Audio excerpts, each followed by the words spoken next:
Welcome to our channel. You know, I was cleaning my room the other day, and I found something I had completely forgotten about. It was an old phone I used several years ago. The screen was cracked, the battery barely worked, and there was probably nothing useful left on it, but I couldn't bring myself to throw it away immediately. I started looking through the photographs stored on it, and suddenly I was looking at a completely different version of my life. There were people I haven't spoken to in years, places I had forgotten visiting, and ordinary moments that seemed completely unimportant at the time. It made me realize that objects can sometimes carry much more of our history than we expect. That's interesting because we usually think of objects as things we own, but sometimes they almost feel like witnesses to our lives. An old phone, a pair of shoes, a backpack, or even a coffee mug can stay with us through a particular period and quietly collect memories. The object itself doesn't remember anything, of course, but we associate it with what happened while we were using it. That's why replacing something can occasionally feel strange, even when the new version is objectively better. You're not really replacing the object. In a small way, you're closing a chapter. Exactly. And that old phone made me think about how much information our possessions quietly contain. We don't normally think of a phone as a record of our life, but it can contain photographs, messages, notes, contacts, recordings, and even little pieces of conversations that we completely forgot about. When I looked through mine, I realized that I had used it during a period when my life was very different. I had a different routine, different priorities, and even a different group of friends. The phone had become a kind of accidental time capsule. A time capsule is probably the perfect description. And what's fascinating is that we create these time capsules without planning too. We don't usually say, I'm going to save this receipt because someday it will remind me of this particular afternoon. We simply put things away, forget about them, and then years later we discover them again. That's when an ordinary object can suddenly become much more valuable than it was when we first bought it. I had a similar experience with an old notebook. It wasn't even a particularly nice notebook. The cover was damaged, several pages were missing, and my handwriting looked terrible. But when I opened it, I found notes I had written when I was trying to learn something new. What surprised me was how different my thinking sounded. Some of the things I wrote were completely wrong, but at the time, I had been convinced they made sense. Reading those pages was almost like meeting my younger self.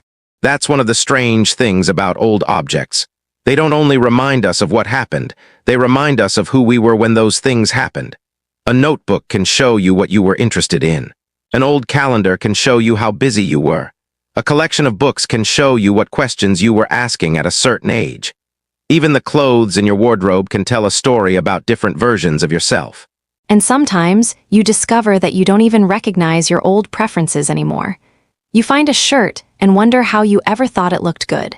You find a book and remember being obsessed with that subject. You hear an old song and wonder why you listen to it every day. Our possessions can reveal how much we change without noticing. That's true, and I think that's one reason people sometimes find cleaning difficult. Cleaning sounds like a simple practical activity, but getting rid of things can involve making decisions about the past. You aren't only asking, do I need this? You're sometimes asking, does this part of my life still belong in my present? That's a much harder question. I've noticed that I can throw away something immediately if it has no emotional connection, but I hesitate when an object is connected to a memory. Even something completely useless can become difficult to remove if someone important gave it to me. The strange thing is that I don't necessarily want the object itself. I want to keep what it represents. And that's where objects become symbols. A gift can represent a relationship. A key can represent a home. A ticket can represent a journey. A uniform can represent a job or a particular stage of life. The physical object may be small, but the story attached to it can be enormous. Which makes me wonder whether we sometimes confuse the object with the memory. We probably do. We sometimes believe that if we throw away the object, we're throwing away the memory. But that's not really how memory works. You can keep the story without keeping everything connected to it. The difficult part is accepting that the physical object is not the memory itself. That sounds simple when you say it, but emotionally it can be difficult. Of course, humans are very physical creatures. We connect ideas to places, smells, sounds, photographs, and objects. We don't experience memory as pure information. we experience it through associations. That also explains why people sometimes keep things that other people think are completely ridiculous. Someone might keep an old train ticket, a handwritten note, a broken watch, or a child's drawing for decades. Another person might look at it and see nothing valuable at all. And that's perfectly normal because the meaning isn't visible from the outside.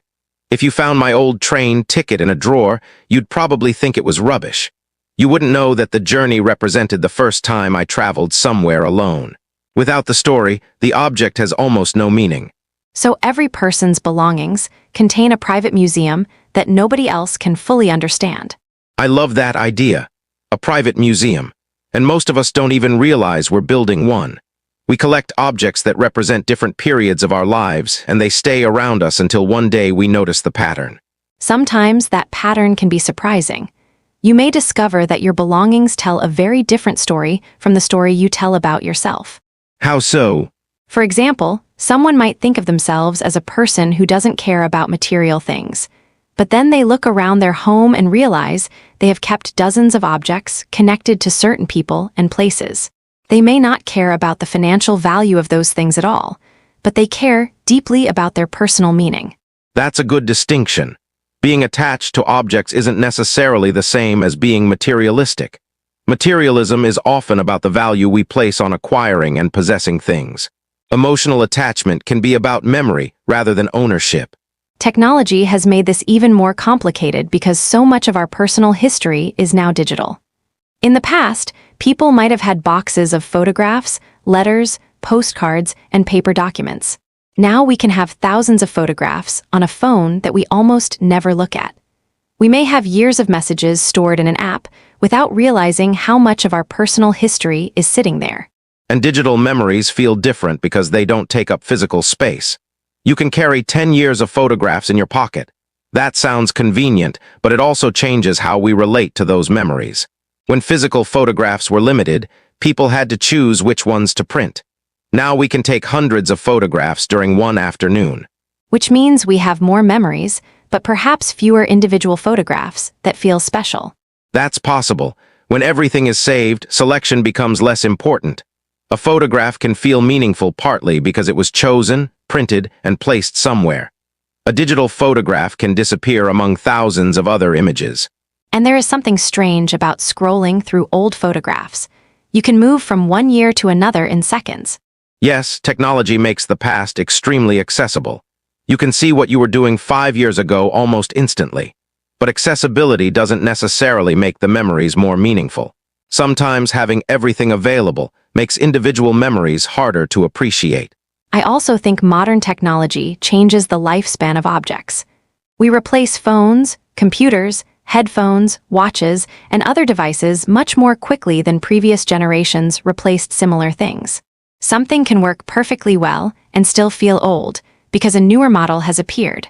That's true. The word old has become complicated. An object can be physically fine but culturally outdated. A phone from 5 years ago may still work, but people may treat it as ancient. Meanwhile, a 50-year-old wooden table can be considered beautiful and valuable precisely because it has survived for so long. So we don't judge all objects by the same idea of age.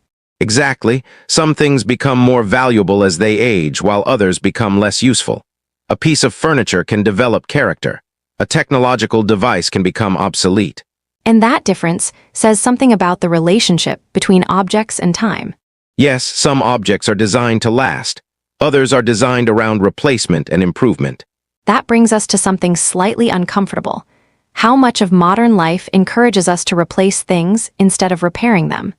If a pair of shoes is damaged, sometimes buying a new pair is easier than fixing the old one. If a small electronic device stops working, repairing it may cost almost as much as buying a new one. And that changes our relationship with objects. If we expect things to be temporary, we may become less attached to them. We don't necessarily think about where they came from, how they were made, or who repaired them. They become products that enter our lives and eventually leave. Whereas older generations sometimes had a very different attitude toward objects. Yes, people often repaired clothes, furniture, appliances, and tools because replacing them wasn't always practical. An object could stay in a family for decades and pass from one person to another. That doesn't automatically mean the past was better, of course. No, but it does show that our relationship with objects depends partly on the economic and technological world around us. And perhaps that's why handmade objects can feel different today. When you know someone made something by hand, you naturally think about the time and effort involved. A handmade wooden chair, a knitted sweater, or a handwritten letter has visible evidence of human effort. Yes, you can see the imperfections, and those imperfections can make the object feel more personal. A factory-made object may be perfectly consistent, while a handmade object might have a tiny irregularity that proves a person was involved. It's interesting that we often call those imperfections flaws in mass-produced products, but character in handmade ones. That's a great observation. The same irregularity can mean different things depending on the story behind the object. Which brings us back to the central idea of this episode. Objects don't have meaning by themselves. Meaning comes from the relationship between the object, the person, and the story. And sometimes the story changes, while the object stays exactly the same. That's probably why an old object can mean almost nothing to you for 10 years, and then suddenly become important because something happens in your life. Exactly, the object hasn't changed, you have. And suddenly, you see it differently. Which means that maybe the secret life of everyday objects isn't really about the objects at all. It's about us. About the people we were, the people we are now, and the stories we attach to the ordinary things that stay with us. And I think that's where we should continue next, because once we start looking at objects as records of our lives, we can also ask what our possessions say about the way society itself is changing. From physical photographs to digital memories, from repairing things to replacing them, from family possessions to disposable products. The objects around us are quietly recording the history of the world. And most of the time, we don't even notice that they're doing it. When you start looking at everyday objects as records of history, you begin to notice how quickly the world around us changes. Think about something as simple as a wallet. A few decades ago, a wallet might have been filled with cash, coins, photographs, business cards, and maybe a few important pieces of paper. Today, someone might carry only a few cards and almost no cash at all. Some people don't even carry a physical wallet anymore because their phone can handle payments, tickets, identification, and even loyalty cards. The object has become smaller because so many of its original functions have moved into the digital world. That's a great example because the wallet looks like a personal object, but its contents actually tell us something about the society we live in. If you found someone's wallet from 20 or 30 years ago, you could probably learn quite a lot about how they lived. The same is true today. A modern wallet or the absence of one tells a different story. We can see changes in payment systems, technology, identification, travel, and even the way businesses interact with customers. And the interesting thing is that these changes happen so gradually that we barely notice them. One day you realize that you haven't used cash for weeks. Then you realize you haven't carried a physical ticket in years. Then you realize you no longer have a collection of printed photographs in your wallet. None of these changes seemed important when they happened individually, but together they completely changed what we carry around with us. That's how technological change often works. We imagine that major changes happen suddenly, but most of the time they happen through hundreds of small substitutions. One object replaces another. One habit disappears. One new tool becomes normal. Eventually, we look back and realize that our daily life has changed dramatically without any single moment marking the transition. I noticed something similar with books. I still love physical books, but it's interesting to think about how different a bookshelf can look depending on when it was created. Someone's bookshelf from the 1980s would tell a different story from a bookshelf today. There would be different technology books, different political books, different popular novels, different magazines, and completely different assumptions about the future. And sometimes old books are fascinating because of what they got wrong. You can read a book from decades ago about the future and see predictions that now seem funny. People may have imagined flying cars everywhere while completely missing the importance of smartphones and social media. Which reminds us that every generation thinks it understands the future better than it actually does. Yes, we are surrounded by technology that previous generations couldn't have imagined, but that doesn't mean we are particularly good at predicting what will happen next. We are simply experiencing our own version of the present. And perhaps objects are better at showing us the present than predicting the future. That's probably true. A phone tells us what technology is useful today. A car tells us something about transportation today. A supermarket tells us something about food, economics, and consumer habits today. If you want to understand a society, sometimes you can learn more by looking at ordinary objects than by looking at official statements. That makes me think about kitchens.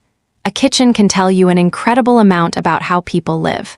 Look at the appliances, the size of the refrigerator, the way food is stored, the things people cook, and even how much space is available for preparing meals.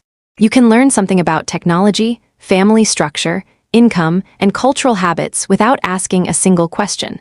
Absolutely, and kitchens have changed dramatically. We now have devices that can do things people once had to do manually. We have machines for coffee, washing dishes, preparing food, heating food, and storing food. Some people have appliances that connect to the internet. Yet at the same time, people still argue about which traditional cooking methods produce better results. Technology changes the tools, but it doesn't always change what people value. Exactly. A modern kitchen might contain an advanced oven, but someone may still prefer a recipe they learned from their grandmother. You can have the newest technology and still be emotionally connected to an old tradition. That's a pattern we've seen throughout this conversation. New objects don't necessarily erase old meanings.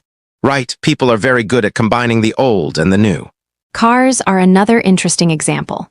A car is obviously a machine, but for many people it also represents independence, adulthood, family life, or a particular period of their lives.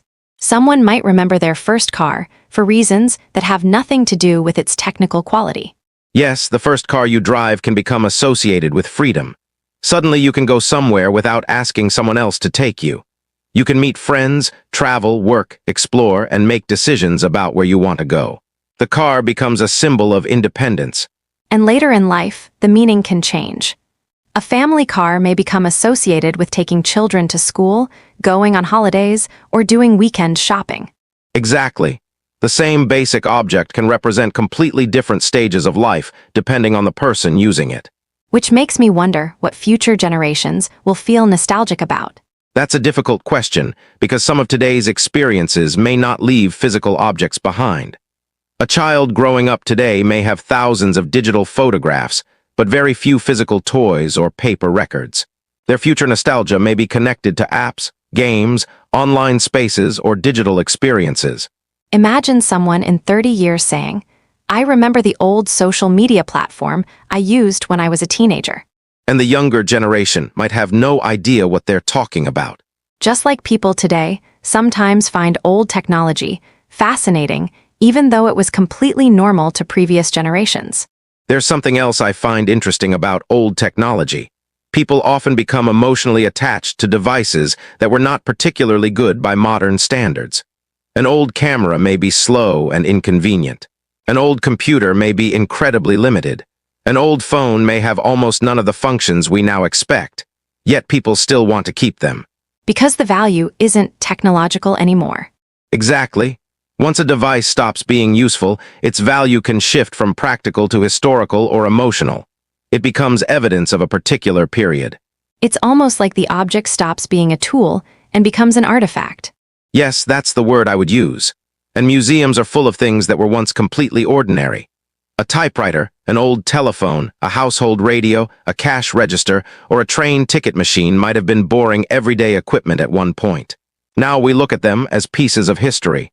Which means that today's ordinary objects could become tomorrow's museum pieces. Exactly. The phone on the table beside us could look incredibly strange to someone 50 years from now. Even though it feels completely normal to us. That's the strange thing about living in history. We don't feel like we're living in history. We simply feel like we're living today. That idea also changes the way I think about photographs. We usually take photographs because we want to remember something, but photographs also record objects in the background that we don't intentionally photograph. Someone might take a picture of a family dinner, and 20 years later the most interesting part of the photograph might be the old television, the furniture, the packaging on the table, or the design of the room. Exactly. That's why old photographs can be so valuable to historians. People aren't consciously documenting every detail of their environment, but the camera captures it anyway. A family photograph can accidentally preserve information about fashion, technology, architecture, food, transportation, and social habits. And sometimes the background tells a more interesting story than the person in the photograph. Yes, you might see an old photograph of someone standing in front of a house and notice a car parked behind them. That car can tell you what people were driving at the time. Or you might notice a shop sign that no longer exists. Or a style of clothing that immediately places the photograph in a particular decade. So even a photograph we consider personal can become historical evidence. Exactly. Personal history and social history overlap all the time. That makes me think about children's toys. Toys seem completely harmless and personal, but they also reflect what adults believe children should learn, imagine, and value. Different generations grow up with very different toys. Some generations had wooden toys, dolls, building blocks, and board games. Later generations grew up with electronic games, remote-controlled devices, and eventually smartphones and digital entertainment. And toys can reveal cultural ideas about gender, family, work, technology, and even the future. A toy kitchen suggests one kind of idea about childhood. A construction set suggests another. A science kit suggests another. Of course, children don't necessarily interpret them in the way adults expect, but the objects still reflect the society that produced them. And sometimes children completely ignore the expensive toys and play with the packaging. That's one of the funniest things about childhood. Adults can spend a lot of money buying something sophisticated, and the child may be more interested in the cardboard box. Which might be a reminder that the meaning of an object isn't always determined by its price. Definitely. A cheap object can become incredibly valuable to someone if it becomes connected to a memory. Maybe that's why people sometimes keep objects that have almost no financial value. A child's drawing, an old key, a handwritten shopping list, a ticket, or even a note on a piece of paper can become more important than something expensive. Because financial value and emotional value are completely different systems. A rare watch might be worth thousands of pounds, but someone might treasure a simple mug because it belonged to their father. To another person, that mug is just a mug. And you can't really explain emotional value to someone who doesn't share the memory. You can explain the story, but they may still not feel the same thing. That's okay. Personal meaning doesn't need to be universally understood. In fact, perhaps that's what makes it personal. Exactly. I think this also explains why moving house can be such an emotional experience. You suddenly have to look at everything you own and decide what comes with you. Objects that seemed invisible when they were sitting in a familiar room suddenly become decisions. Keep it, donate it, sell it, throw it away. And every decision can feel like a small statement about what belongs in your next chapter. Yes, moving forces you to confront the physical evidence of your life. You discover things you haven't seen for years. You open boxes and find objects from periods you had almost forgotten. And suddenly, you realize how much of your past has been sitting quietly in storage. Which can be overwhelming. Very much so, but it can also be clarifying. Sometimes you realize that you have been keeping things simply because they were there, not because they still matter. And sometimes the opposite happens. You discover something you thought was insignificant, and suddenly you realize you absolutely want to keep it. Because you finally understand what it means to you. So perhaps moving isn't only about changing where you live. It's also about deciding which pieces of the past you want to carry into the future. And that brings us to an interesting question for the next part. If our objects tell stories about who we were and how society has changed, what happens when we deliberately choose to own fewer things? That's a very different relationship with objects, and I think it's worth exploring. Because sometimes having fewer things doesn't mean having fewer memories. It might even make the things we keep more meaningful. When you mentioned owning fewer things, I immediately thought about how different that idea can mean to different people. For some people, having fewer possessions means creating a calmer home. For others, it might mean spending less money or becoming more conscious about what they buy. But I don't think owning fewer things automatically makes someone happier. The more interesting question is probably whether the things we own actually serve a purpose in our lives, whether that purpose is practical, emotional, or simply connected to something we genuinely enjoy. I agree. There is a danger in turning minimalism into another set of rules. If someone throws away half their belongings because they think they are supposed to own less, but then spends all their time worrying about what they are allowed to keep, they haven't necessarily made their life simpler.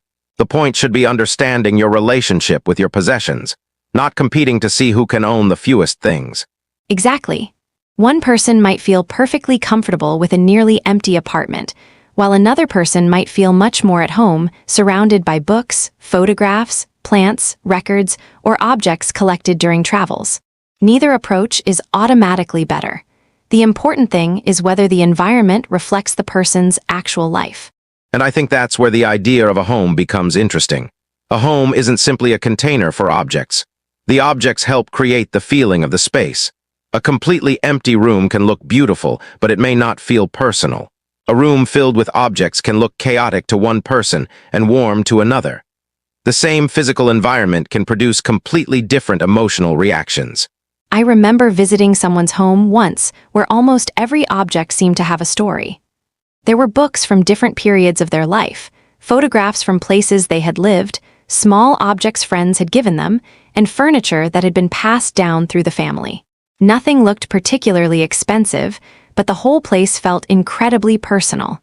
You could almost understand the person just by looking around. That's one of the best things about someone's home.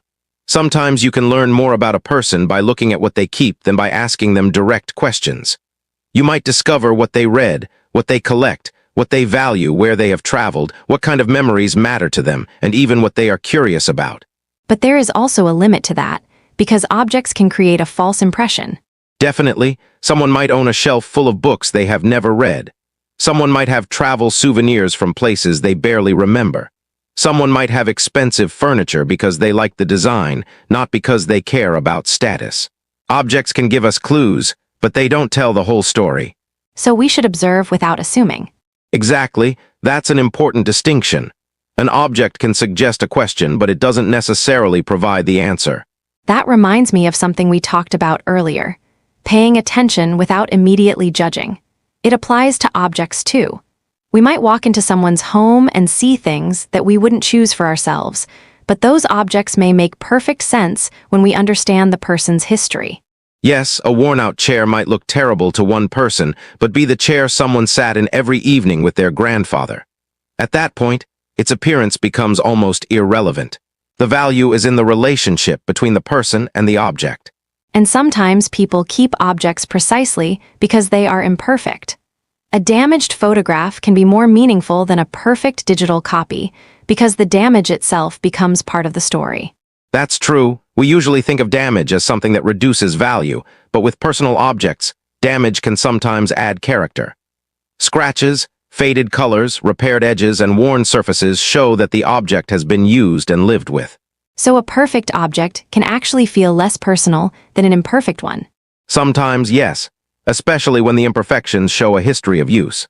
That brings us to clothing, which is probably one of the most interesting categories because clothes are both practical objects and expressions of identity. We don't simply choose clothes because they protect us from the weather. We also use them to communicate something about ourselves. Definitely, clothing can tell people how we want to be perceived, but it can also reflect how we feel about ourselves.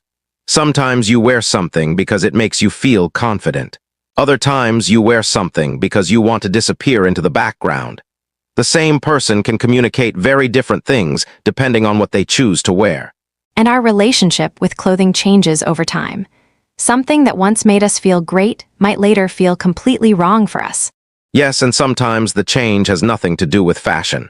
Your lifestyle changes, your work changes, your priorities change.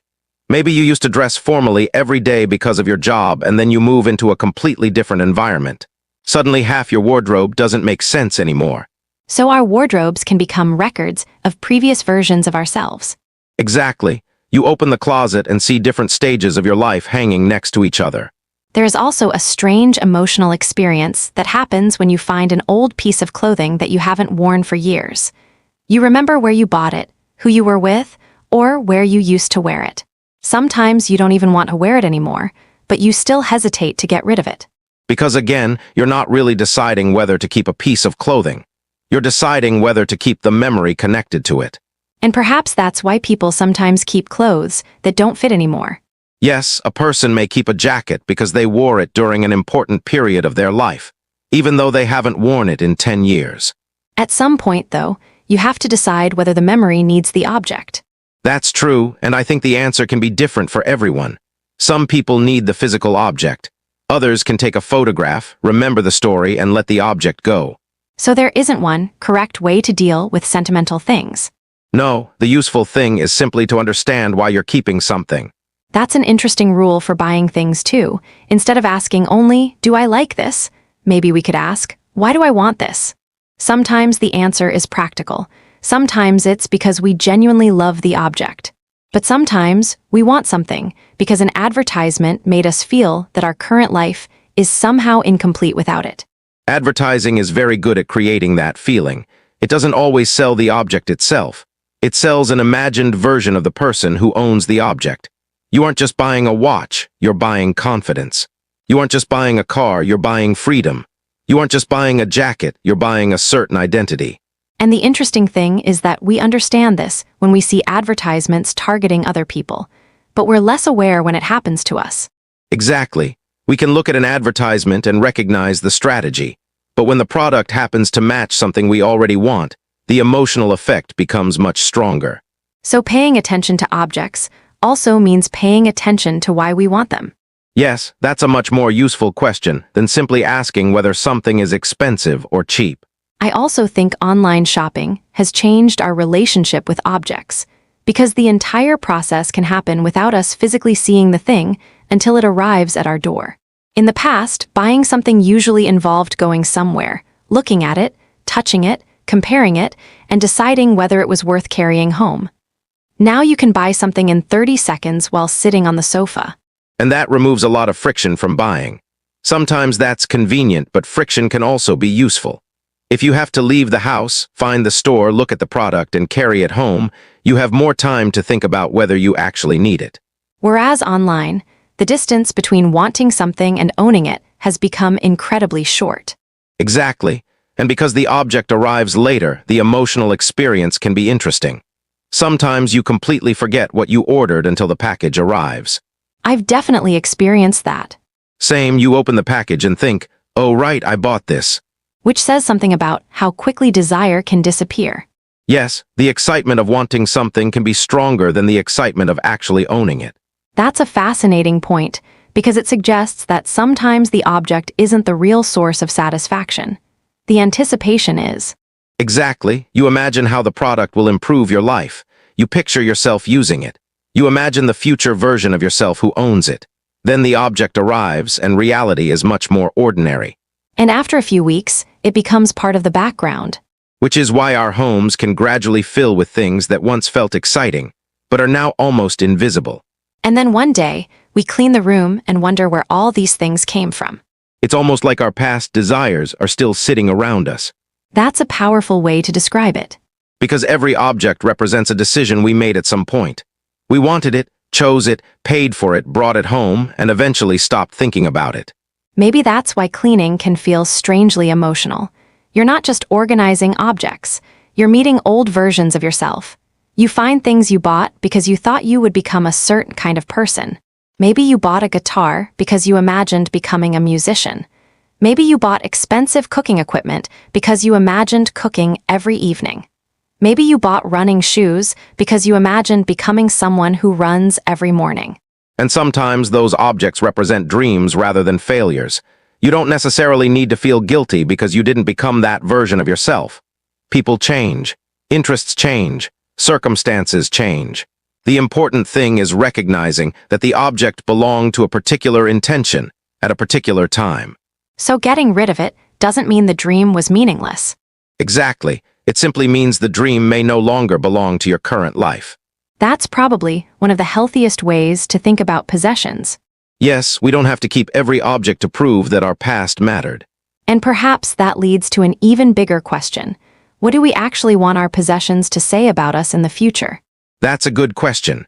If someone looked at our belongings 20 years from now, what would they understand about the life we lived? Would they see things we genuinely valued, or mostly things we bought because they were convenient, fashionable, or advertised to us? Would they see evidence of our relationships, our interests, The places we traveled, the things we learned, the hobbies we pursued, or would they mostly see a collection of products that could belong to almost anyone?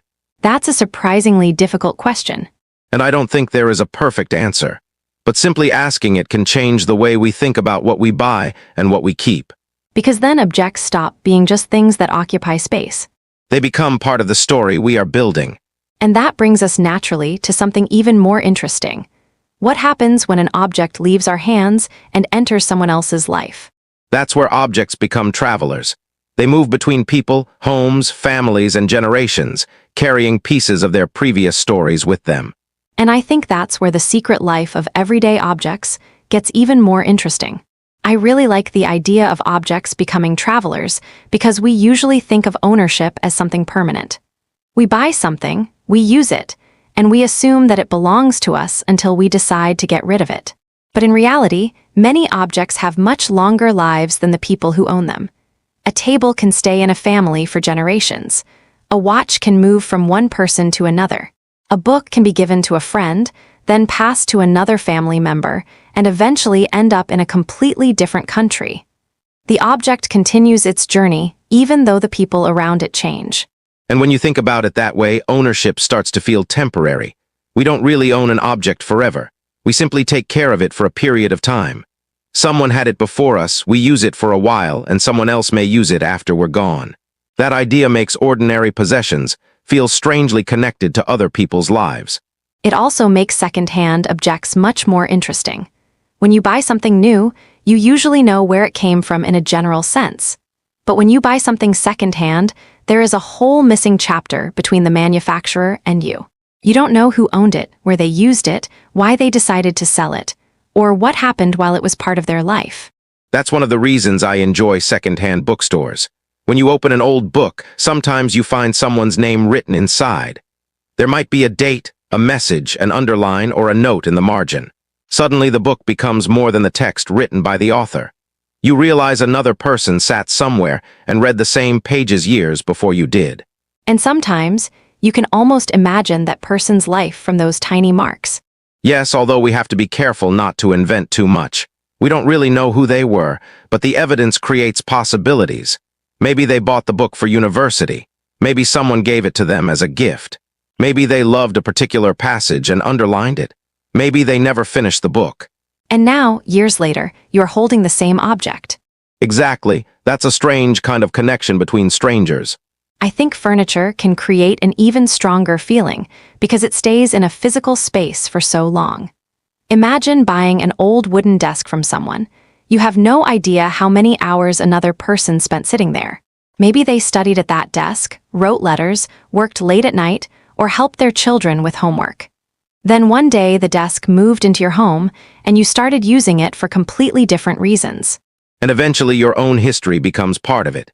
You scratch the surface, spill some coffee, put your books on it, maybe repair one of the drawers.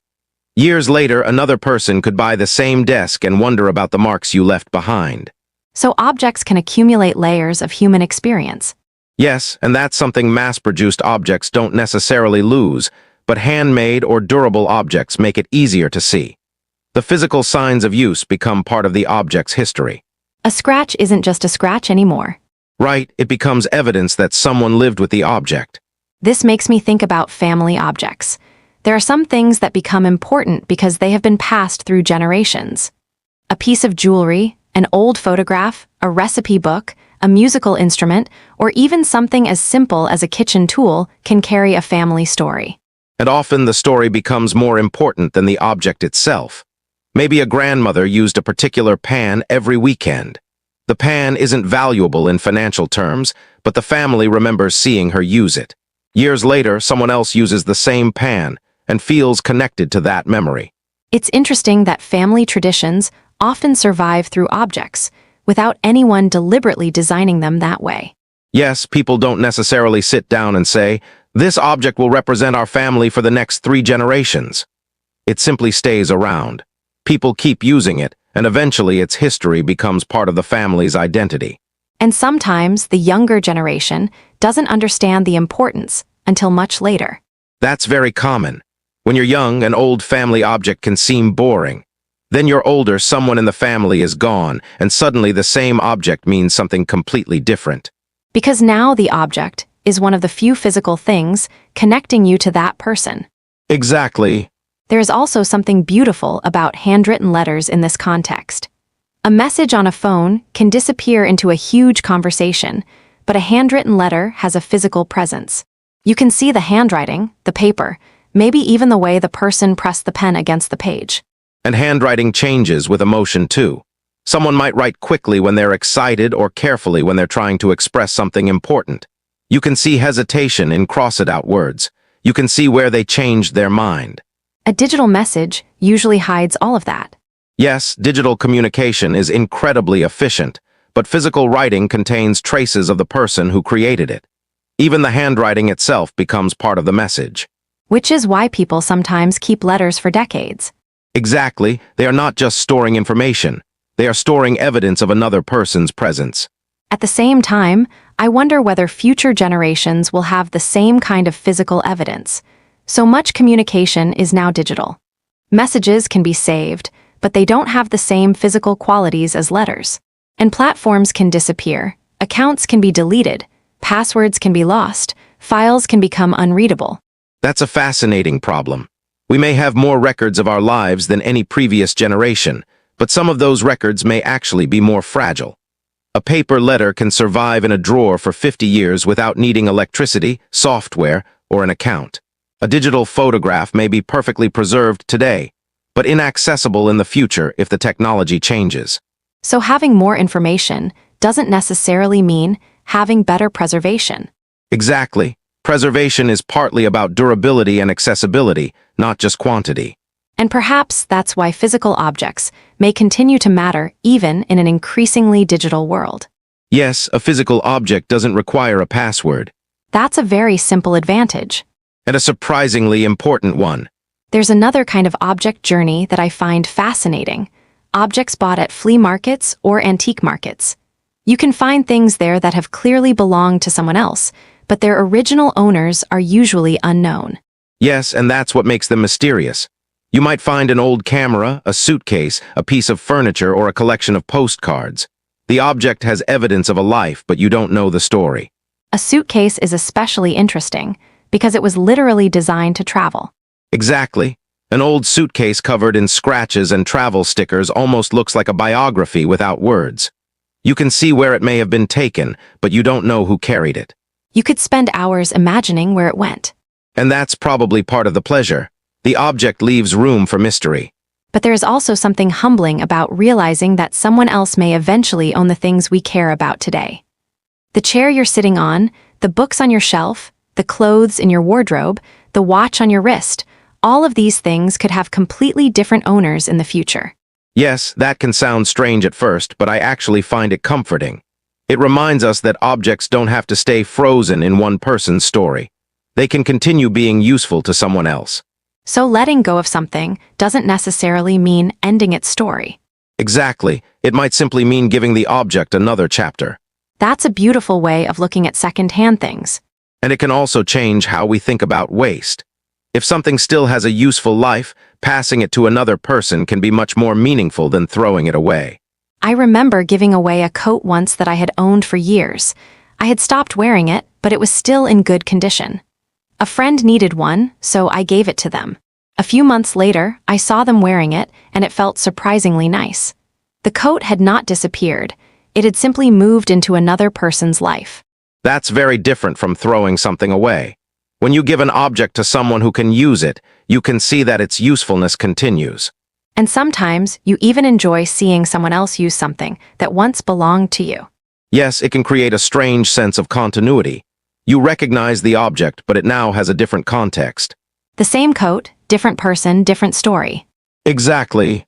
Maybe that's what makes objects different from memories.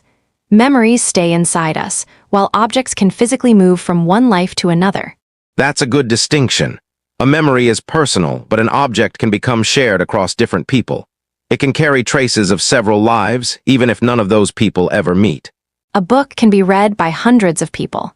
A house can belong to several families. A table can be used by generations. A piece of music can become meaningful to completely different people in completely different periods, And every person adds their own interpretation. which means that an object's story is never completely finished. Right, it keeps changing as people interact with it. I think there is also something valuable about learning to see second-hand objects without immediately thinking of them as inferior. A used object has already passed through someone else's life. Sometimes that makes it more interesting, not less. Definitely, a new object begins with a blank history. A used object arrives with one. And sometimes the signs of use are exactly what make it attractive. Yes, a polished wooden table with a few marks can feel warmer than a brand new table that looks untouched. A book with an old inscription can feel more special than a brand new copy. A vintage camera may be beautiful partly because you can see that people actually used it. So age can sometimes add personality. Exactly, not always, but often. And perhaps this gives us another way to think about the things we buy. Instead of always asking whether something is new, we can sometimes ask whether it has the potential to become meaningful. That's an interesting question. A cheap object that you use every day for 10 years may eventually mean more to you than an expensive object that you barely touch. Because repeated use creates a relationship. Yes, the objects that become meaningful are often not the most impressive ones. They're the ones that quietly become part of our routines. Which brings us back to where this whole episode started: ordinary objects. Exactly, a phone, a notebook, a mug, a jacket, a key, a chair, a book. None of them sounds particularly interesting by itself. But once you add time, people, and memories, the story changes. And maybe that's the secret life of everyday objects. They are ordinary until we look closely. And then we realize they've been traveling through people's lives all along. Which makes me wonder about one final question. If objects can preserve the past, can they also influence the future? I think they can, and that's where we should go next. When you said that objects can influence the future, I started thinking about how often our possessions actually shape what we do without us realizing it. We usually imagine that people make decisions and then choose objects to support those decisions, but sometimes the relationship works in the opposite direction. We buy a bicycle, and suddenly we start thinking about cycling. We buy a camera, and we begin noticing things we never paid attention to before. We buy a musical instrument, and perhaps we start imagining ourselves as someone who plays music. The object can become a small invitation to behave differently. That's a really interesting way to look at it. An object can create possibilities. Before you own a bicycle, cycling may simply be an idea. Once there is a bicycle sitting near your door, going somewhere by bike becomes an option that feels more immediate. The object changes the environment around you, and your environment can influence your decisions. Exactly. And this can happen with very ordinary things. If you keep a book beside your bed, you're more likely to read before sleeping. If you put your running shoes somewhere visible, you may be more likely to exercise. If your kitchen is organized in a way that makes cooking convenient, you may cook more often. The object itself isn't forcing you to do anything, but it changes the number of steps between an intention and an action.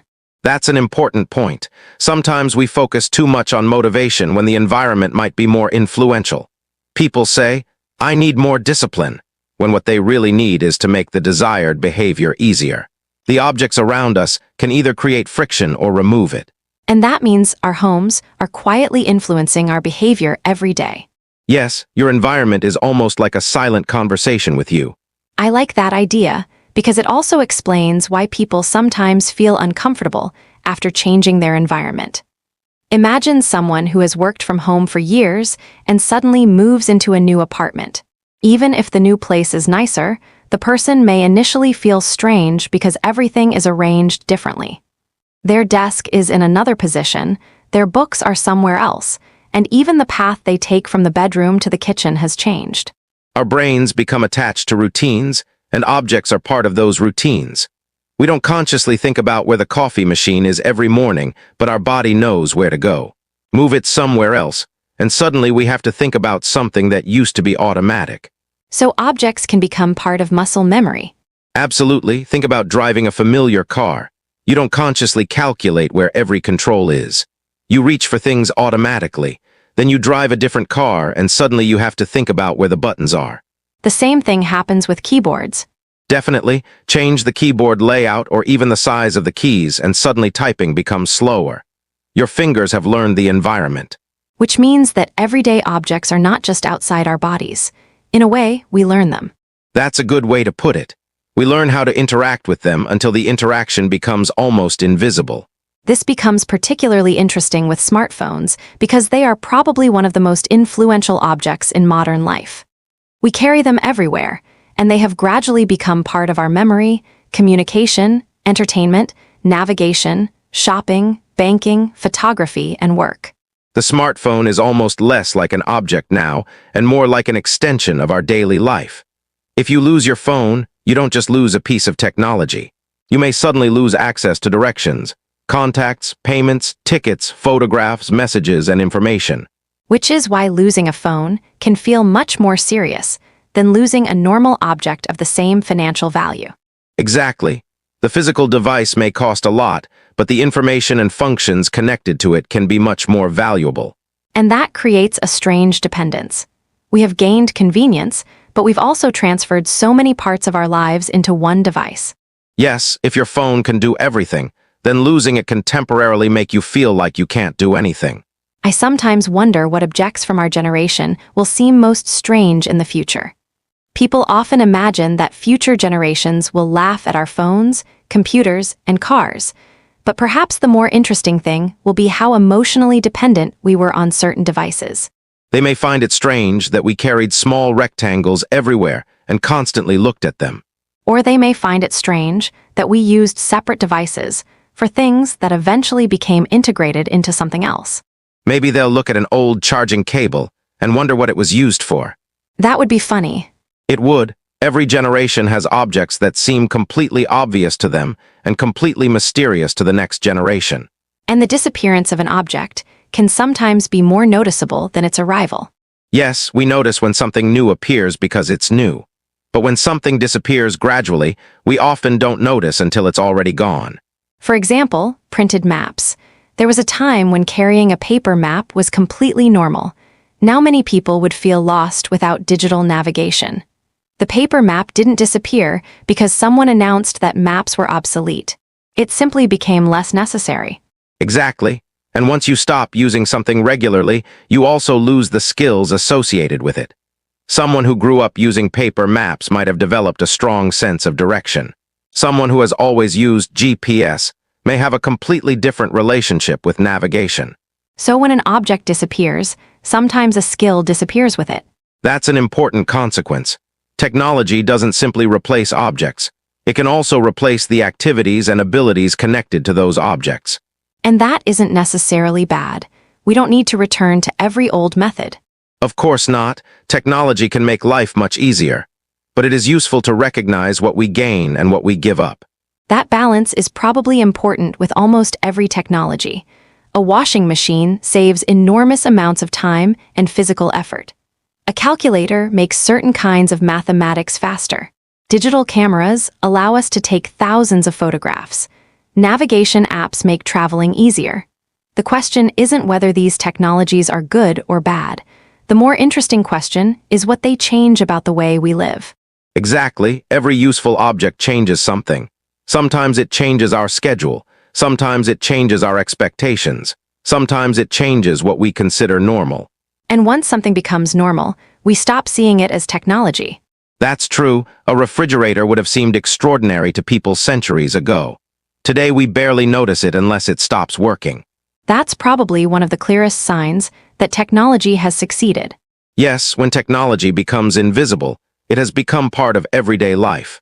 And then there are objects that influence identity in a much more direct way. Think about uniforms. A uniform can completely change how someone feels when they put it on. It tells them that they are entering a particular role. Absolutely, a uniform can create a sense of belonging. It can also create boundaries. The moment you put it on, people know something about your role even before you speak. And the same thing happens with professional objects. A doctor's stethoscope, a chef's knife, a photographer's camera, a musician's instrument. These aren't just tools. They can become symbols of identity. Yes, someone may feel like a real professional for the first time when they receive the tools associated with that profession. which means an object can sometimes help create an identity rather than simply represent one. Exactly, you don't always become something first and then acquire the objects associated with it. Sometimes the objects help you grow into the role. That's particularly interesting for beginners. Imagine someone learning guitar. At first, owning a guitar doesn't make them a musician, but having the instrument available gives them a reason to practice. After months of playing, the relationship changes. The guitar has become part of their identity. And eventually the object may carry evidence of that development. Scratches, worn strings, marks on the surface. You can almost see the hours of practice. Which brings us back to the idea of objects collecting our lives. Yes, the guitar isn't simply the same guitar you bought on the first day. Physically, it may be almost the same, but your relationship with it has completely changed. And perhaps that is one of the best kinds of possessions, something that changes because you use it. I agree. There is something satisfying about objects that become better, more familiar, or more meaningful through use. This also makes me think about notebooks. A brand new notebook can feel full of possibility.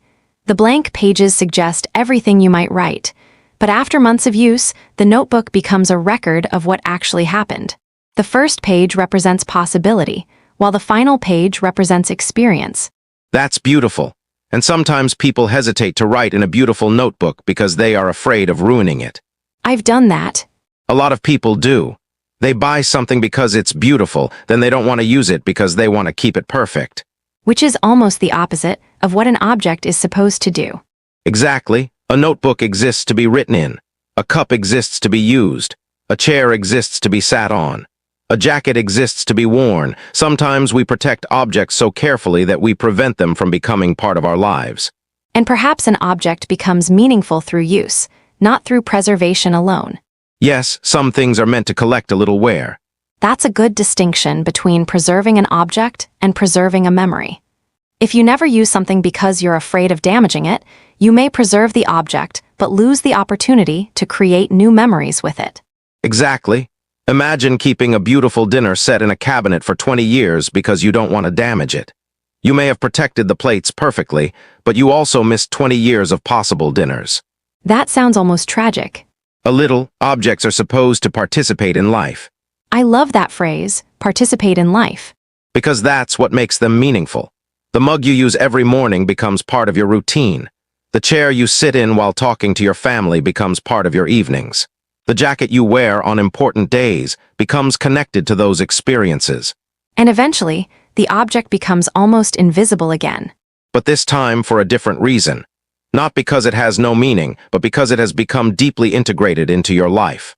So perhaps the most meaningful objects aren't always the ones we deliberately choose as keepsakes. Sometimes they're the ordinary things we use so often that we stop noticing them. Yes, and that's probably why someone can become unexpectedly emotional when an everyday object breaks. A favorite mug cracks, an old chair finally collapses, or a familiar jacket becomes impossible to repair. The emotional reaction may seem disproportionate if you look only at the object. But you're not reacting to the object itself. You're reacting to everything that happened around it. All those mornings, conversations, journeys, routines, and ordinary days. Exactly, the object has become a container for time. And once you see objects that way, you start looking at your own home differently. You begin to wonder which things are already carrying years of your life. And which things are simply waiting to become part of it. That's probably the question we should explore in the final part. Not what objects do we own, But which objects are actually living alongside us? and which ones are just taking up space. That's a very different question. After everything we've talked about, I've started looking around my own room differently. Before this conversation, I probably would have divided my belongings into simple categories. Things I use, things I don't use, things I need, and things I should probably get rid of. But now that seems too simple. There are objects that I rarely use but still have a place in my life because they remind me of someone or something. There are also things I use every day but barely notice because they have become part of my routine. And then there are objects that I bought with good intentions, but that never really became part of my life at all. That's a really useful distinction. Maybe the question isn't simply whether we use something frequently. Maybe we should ask whether the object has a meaningful relationship with our life. A book we read once, but loved deeply may be more meaningful than a kitchen appliance we bought and barely touched. A photograph we look at once a year may matter more than something we use every morning. And that makes deciding what to keep much more complicated. It does, but perhaps it also makes the decision more honest. Instead of following a rule like, if you haven't used it in a year, throw it away, you can ask a more personal question. Does this still belong to the life I'm living? I like that because something can have value even if we don't use it regularly. A winter coat may sit in the closet for months and still be essential. A family photograph may be looked at only occasionally and still be incredibly important. Exactly. Frequency isn't the same as importance. And there is another category that I find especially interesting: objects that represent something we hope to become. Maybe you have a book about a subject you want to learn, equipment for a hobby you haven't started, or clothes for a lifestyle you imagine having. These objects can represent future versions of ourselves. Yes, and sometimes that's motivating.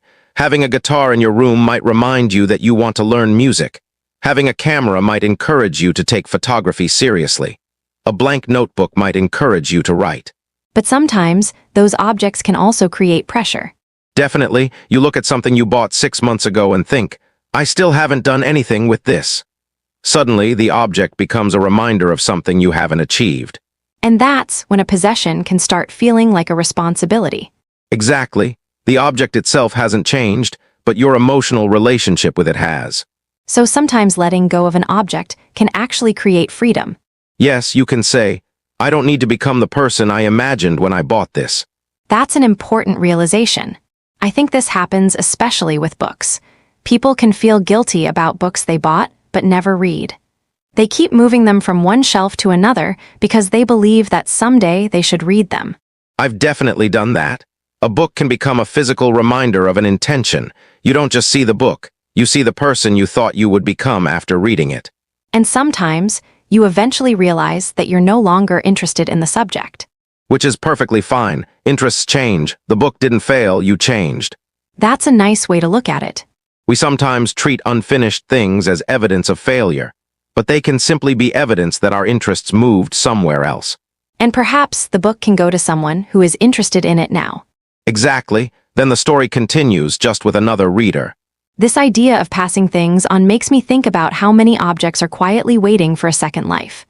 Clothes, books, furniture, toys, electronics, kitchen equipment. Something that has become unnecessary for one person can be exactly what another person needs. And that creates a different kind of value. The object doesn't have to be new to be useful. Sometimes what matters is that it still has life left in it. It also changes the emotional feeling of getting rid of things. Instead of thinking, I'm losing this, you can think, someone else might use this. Yes, you're not necessarily ending the object's story. You're transferring it. Which makes the idea of ownership feel much less permanent. Maybe that's a healthier relationship with possessions. We can appreciate things while they're part of our lives without assuming they have to stay with us forever. There is something else I want to talk about before we finish. Objects that we keep because they connect us to people who are no longer part of our everyday lives. Sometimes that person has moved away. Sometimes the relationship changed. Sometimes the person passed away. In those situations, an object can become one of the few physical links to a particular relationship. Yes, and those objects can be surprisingly powerful. You might find an old message, a photograph, a piece of clothing, or a small gift, and suddenly an entire period of your life feels close again. And sometimes, you don't even need to look at the object for years. Just knowing it's there can be enough. That's true. The object doesn't have to be actively used. Its existence can provide a sense of continuity. Almost like saying, that part of my life really happened. Exactly. Physical objects can give abstract memories a physical form. But I also think there comes a point when we have to distinguish remembering someone from preserving everything connected to them. If you kept every object associated with every person you've ever known, your home would eventually become impossible to live in. Absolutely. Memory doesn't require a warehouse. That's probably something we learn slowly.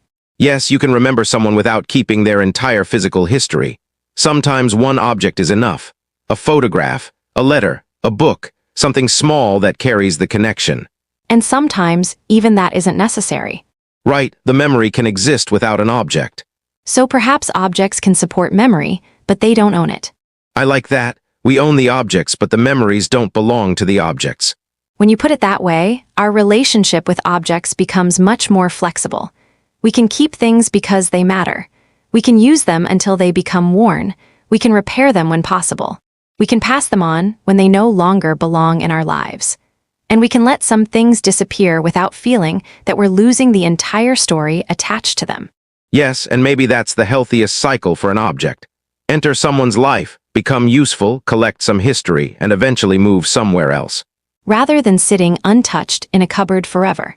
Exactly, although some objects really are meant to be kept. Of course. A family photograph isn't going to become more meaningful because you use it every day. And an old letter doesn't need to be passed around to have value. Right, the important thing is understanding what kind of relationship you have with the object. I also think this conversation has changed the way I think about buying things. Before buying something, I might now ask myself whether I actually want the object, or whether I want the feeling I imagine the object will give me. That's a powerful question. Sometimes we don't want the thing, we want the identity associated with the thing.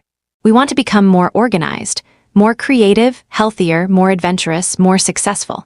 And sometimes the object helps us move in that direction. But sometimes it simply gives us the temporary feeling that we've made progress. Buying running shoes is not the same as becoming a runner. Buying a notebook is not the same as becoming a writer. Buying a camera is not the same as becoming a photographer. Exactly. The object can open a door, but we still have to walk through it. That's probably one of the most useful things we've said today. And maybe the opposite is true too. We shouldn't underestimate ordinary objects that have quietly supported us for years. The desk where we worked, the chair where we rested, the bag we carried everywhere, the shoes that took us through thousands of ordinary days. They may never have felt special when we first bought them, but time gave them meaning. That's why I sometimes feel that the most important objects in our lives are not necessarily the objects we chose because they were beautiful or expensive. They're the objects that stayed. The ones that were there during ordinary days. Exactly. They were there when we were tired, excited, worried, successful, disappointed, busy, bored, or simply living our normal lives. And because most of life is made of ordinary days, those objects end up witnessing much more than we realize. They see the life between the big moments. That's a beautiful way to describe it. Maybe that's the real secret life of everyday objects. They don't speak, but they are surrounded by stories. They don't remember, but they trigger our memories. They don't have personalities, but we give them meaning through the way we use them. They don't know who we were, but sometimes they help us remember. And they also remind us that time is physical. We often think of time as something invisible, but look at an old table with worn edges, a faded photograph, a scratched phone, or a jacket that has changed color after years of use. You can actually see time leaving marks on things. And those marks aren't necessarily damage. Sometimes they're evidence. Evidence that something was used, loved, carried, repaired, shared, or simply kept for a long time. And perhaps that's why perfectly new things can sometimes feel strangely empty. Because they haven't lived with us yet. Exactly. So if someone listening to us is cleaning their room this weekend, maybe they don't need to ask only, "Do I need this?" They could ask, what role has this played in my life? And if the answer is nothing, maybe it's time to let it go. If the answer is practical, keep it and use it. If the answer is emotional, understand why. And if the answer is that it belongs to a future you no longer want, perhaps you can let that version of yourself go too. And maybe if something has plenty of life left, someone else can give it another chapter. That's probably a much kinder way to think about possessions. Not as things we accumulate forever, but as things that temporarily travel alongside us. Some stay for a few days. Some stay for years. Some stay for generations. And some leave our lives almost as quickly as they entered them. But even then, they may have played a small part in our story. I started this conversation because I found an old phone in a drawer. It seemed like a completely ordinary object, almost useless. But looking through, it reminded me of people, places, conversations, and experiences I hadn't thought about for years. And now I'm looking at that phone differently. Are you going to keep it? I'm still deciding. That's fair. But I don't think I'll keep it simply because I feel guilty about throwing it away. If I keep it, It'll be because I've decided that the stories connected to it are worth keeping in that particular form. And if you let it go, Then the memories don't disappear. They just stop needing that particular object. I think that's a pretty good place to end. Me too.